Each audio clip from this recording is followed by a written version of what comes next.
Pois é, tá aí. Pode ser muito arriscado, né, gente? Aqui no Brasil não é permitido para fins estéticos, tá?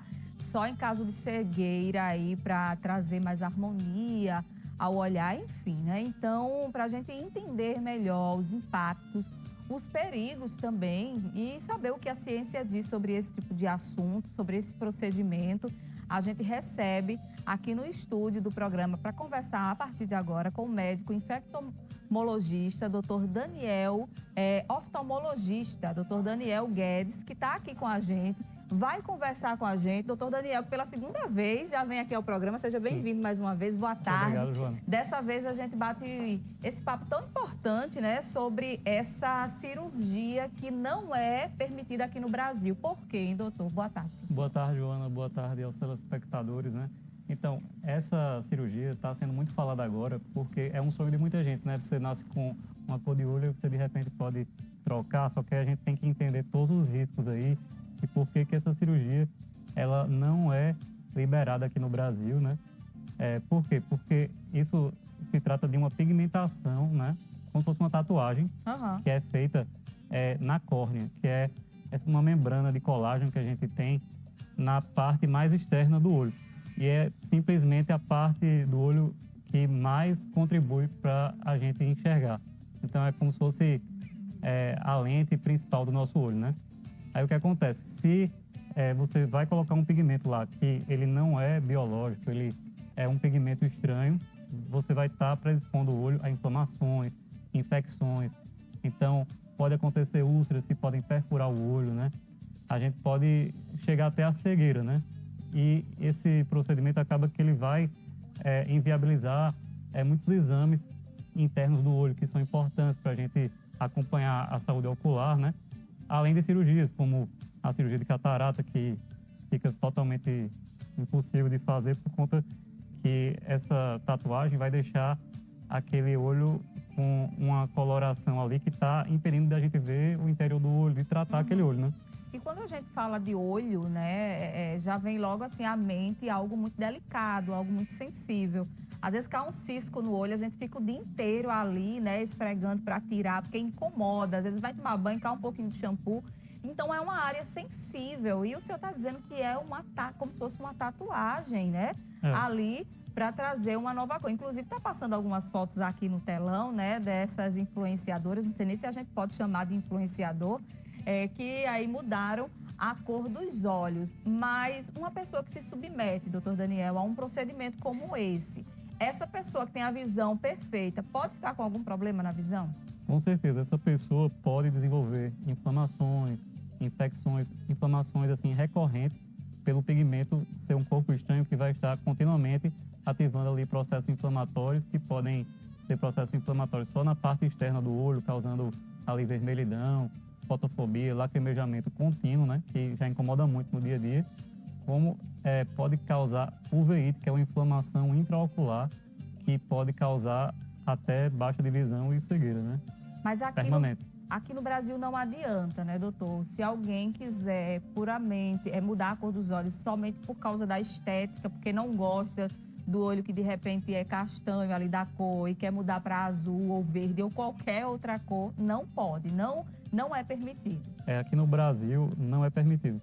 Existe essa técnica da pigmentação para olhos cegos, né? Que a gente sabe que quando o olho fica cego por várias doenças, aquele olho ele fica estigmatizado, fica um olho esbranquiçado, fica sem a coloração normal. Então, existe a técnica da ceratopigmentação que ela vai devolver ali aquela alegria de viver de muitas pessoas que ficam estigmatizadas por ter aquele olho que a pessoa já vê de cara, assim, um olho branco, um olho realmente parecendo que é doente. Então, ela devolve a autoestima, né? E é só para olhos cegos. Aqui a gente não está liberado para fazer qualquer alteração de cor nos olhos de nenhum paciente no Brasil, né? E aí, eu lendo um pouquinho sobre esse assunto, qualquer erro aqui o senhor me corrige, por favor. Eu vi que a coloração dos nossos olhos, né, a cor que carregamos desde que nascemos, é como se fosse uma impressão digital. Cada pessoa tem uma cor específica, personalizada, é isso? É isso mesmo, você está corretíssimo. A gente tem até aquela forma de identificação pela íris, né? E aí, exatamente, é uma forma de identificação pessoal de cada pessoa, né? E aí, de repente, você nasce aí com a cor do teu olho personalizada, né? Com todo cuidado, feito para você. E buscando aquilo que não é seu, né? Como é o caso aqui das duas influenciadoras, né? A gente vê que elas mudaram. Eu, na minha opinião, gostava mais do natural, viu? Do que do artificial. Fica até um olhar mais bonito. Mas aí muita gente se sente influenciado a fazer a mesma coisa e acaba entrando numa enrascada, né, doutor? Na verdade, a gente tem que ver o papel dessas influenciadoras nessa tomada de decisão de milhares de pessoas aí que vão buscar essa cirurgia sem entender os riscos, sem saber que podem gerar problemas crônicos na sua visão, perda de visão irreversível que pode acontecer. Então, é muita responsabilidade de você fazer algo que não é nem liberado no Brasil, né? Com E certeza. divulgar dessa forma. E aí, depois que feito, tá feito. Não tem como voltar atrás, não. De repente fez, não gostei, queria como era antes. Dá para voltar ou não? Então, não volta mais. Mas o que acontece? Tem uma pigmentação na córnea. Aí a gente já escutou aí que tem o transplante de córnea. O que vai acontecer no futuro é que, se acontecer uma falência dessa córnea, uma perda da córnea, esses pacientes vão ter que ir para transplante, né, de córnea. Olha só. E aí é uma cirurgia que ela tem riscos também. Um transplante de córnea é uma cirurgia que tem um risco de rejeição, né, que é igual a qualquer transplante. Então é um risco grande que a pessoa está correndo. E acaba sendo justo com quem tá na fila esperando pela córnea por um outro motivo, e aí de repente uma pessoa que fez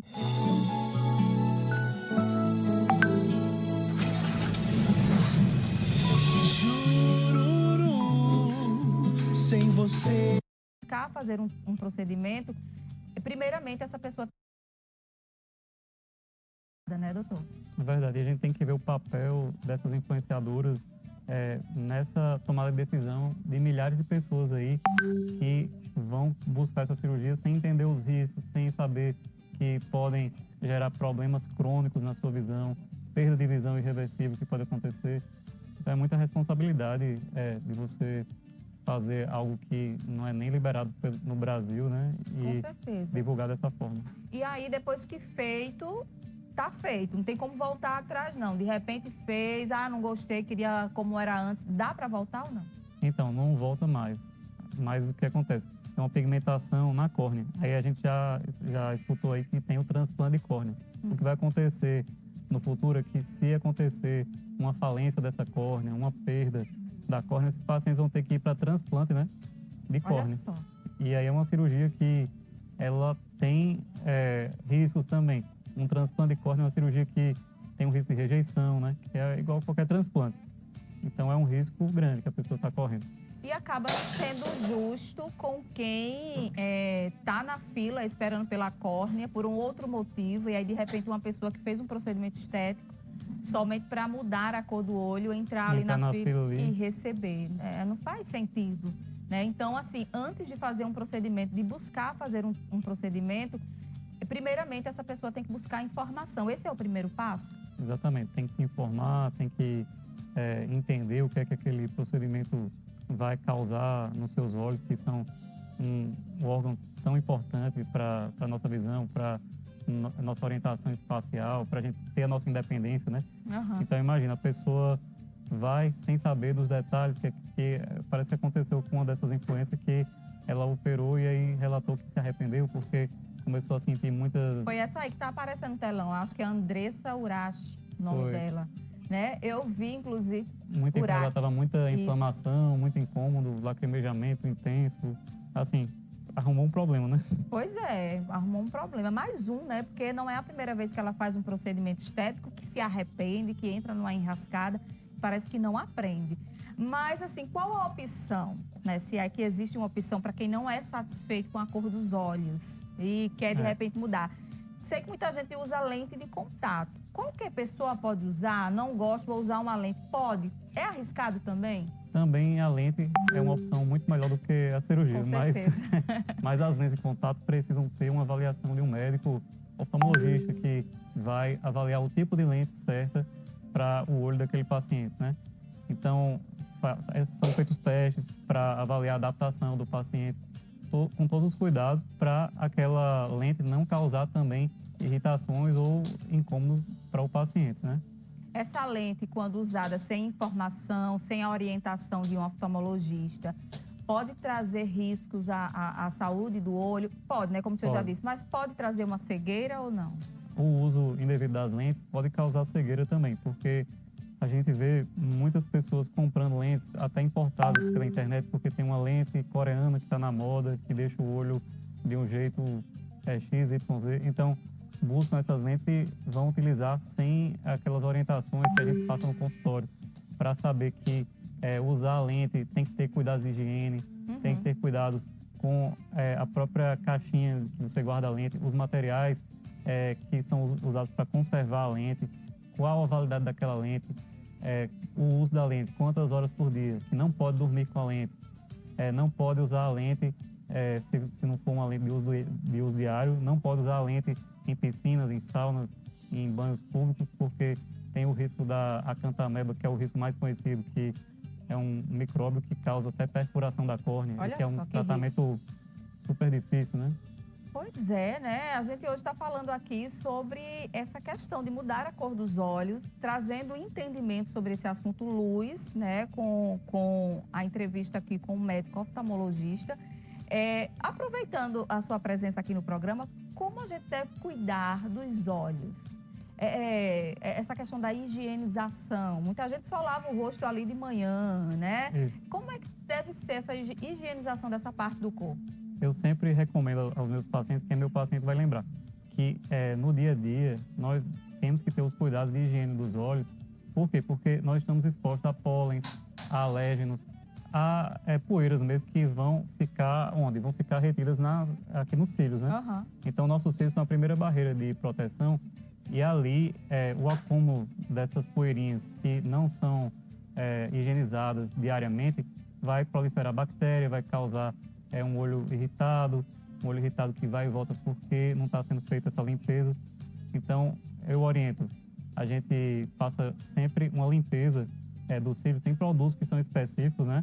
E existem shampoos neutros que podem ser usados, que eles devem ser usados como? Com aqueles discos de algodão de farmácia, que são bem delicados para a área dos olhos. E bem acessível E também. acessível, você pode fazer o quê? Coloca um pouquinho de água e uma gotinha pequena desse shampoo neutro, e aí faz a higienização só dos cílios com o olho fechado, massageando assim só os cílios pela manhã e à noite. Isso aí já é o suficiente para fazer uma excelente higiene dos olhos, né?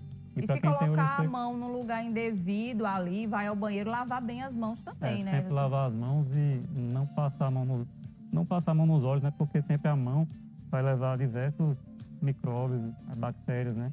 Vírus. E aí a pessoa pode pegar conjuntivite, pode pegar um terçol, que é aquele ordel, que é horrível.